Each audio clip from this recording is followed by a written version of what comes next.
১০০ বছর পর জীবিত হয়েছিলেন যে নবী। আপনারা দেখছেন নূরে জাহা। আসসালামু আলাইকুম প্রিয় বন্ধুরা, আশা করি সকলেই ভালো আছেন। পবিত্র কুরআনে মহান আল্লাহ একটি ঘটনা উল্লেখ করেছেন, অথবা সে ব্যক্তির মতো যে কোনো জনপদ অতিক্রম করছিল যা তার ছাদের উপর বিধ্বস্ত ছিল। সে বলল, আল্লাহ একে কিভাবে জীবিত করবেন মরে যাওয়ার পর? অতঃপর আল্লাহ তাকে ১০০ বছর মৃত রাখলেন। এরপর তাকে পুনর্জীবিত করলেন। বললেন, তুমি কতকাল অবস্থান করেছ? সে বলল, আমি একদিন অথবা দিনের কিছু সময় অবস্থান করেছি। তিনি বললেন, বরং তুমি ১০০ বছর অবস্থান করেছ।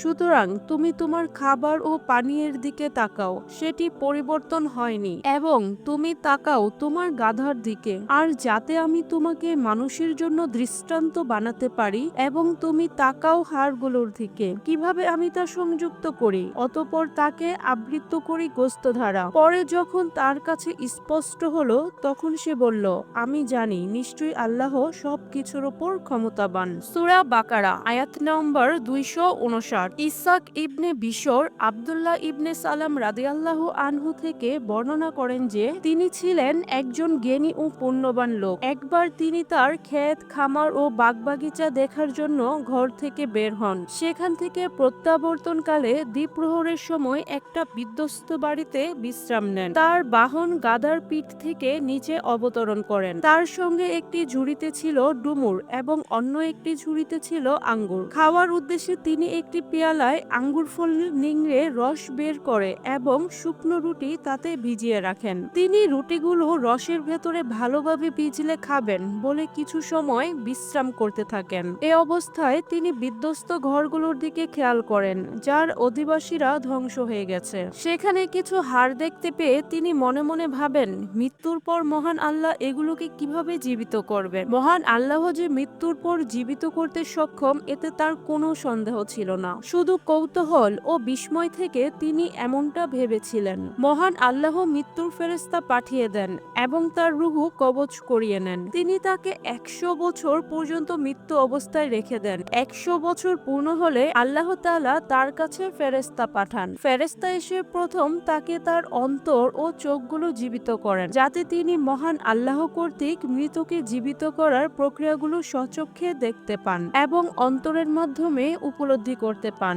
এরপর ফেরেশতা তার বিক্ষিপ্ত হাড়গুলো একত্র করে তাতে গোস্ত লাগান, চুল, পশম ইত্যাদি যথাস্থানে সংযুক্ত করেন, চামড়া দিয়ে সমস্ত শরীর আবৃত করেন, সবশেষে তার মধ্যে রূহ প্রবেশ করান। মহান আল্লাহর কুদরতে সম্পূর্ণ প্রক্রিয়ায় তিনি উপলব্ধি করছিলেন। তিনি উঠে বসলেন। ফেরেশতা জিজ্ঞাসা করল, আপনি এ অবস্থায় কতদিন ছিলেন? তিনি উত্তর দিলেন, একদিন বা একদিনেরও কম। ফেরেশতা জানালেন, না, বরং আপনি ১০০ বছর এভাবে অবস্থান করেছেন। আপনার খাদ্য সামগ্রী ও পানীয় বস্তুর প্রতি লক্ষ্য করুন, দুটির একটিও নষ্ট হয়নি, সবকিছু একেবারে টাটকা ছিল।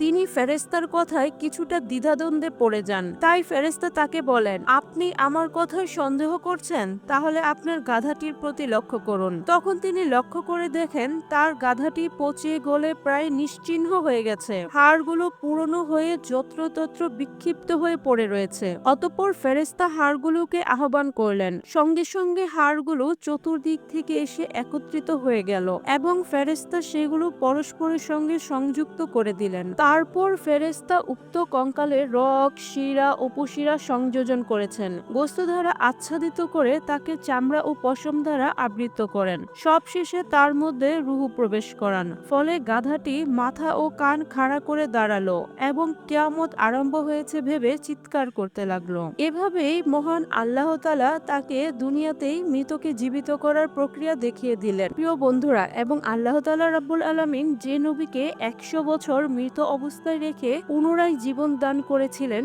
সে ছিল হযরত উযাইর আলাইহিস সালাম। প্রিয় বন্ধুরা, এই ঘটনার মাধ্যমে আমরা বুঝতেই পারলাম সময় এবং অন্যান্য সকল ক্ষমতাধীন একমাত্র আল্লাহ তাআলা রাব্বুল আলামিন। আমরা কখনো আল্লাহর ক্ষমতার উপর সন্দেহ পোষণ করব না। প্রিয় বন্ধুরা, ভিডিওটি যদি আপনাদের ভালো লাগে অবশ্যই লাইক, কমেন্ট, শেয়ার এবং সাবস্ক্রাইব করতে ভুলবেন না। আশা করি সকলেই ভালো থাকবেন। খোদা হাফেজ।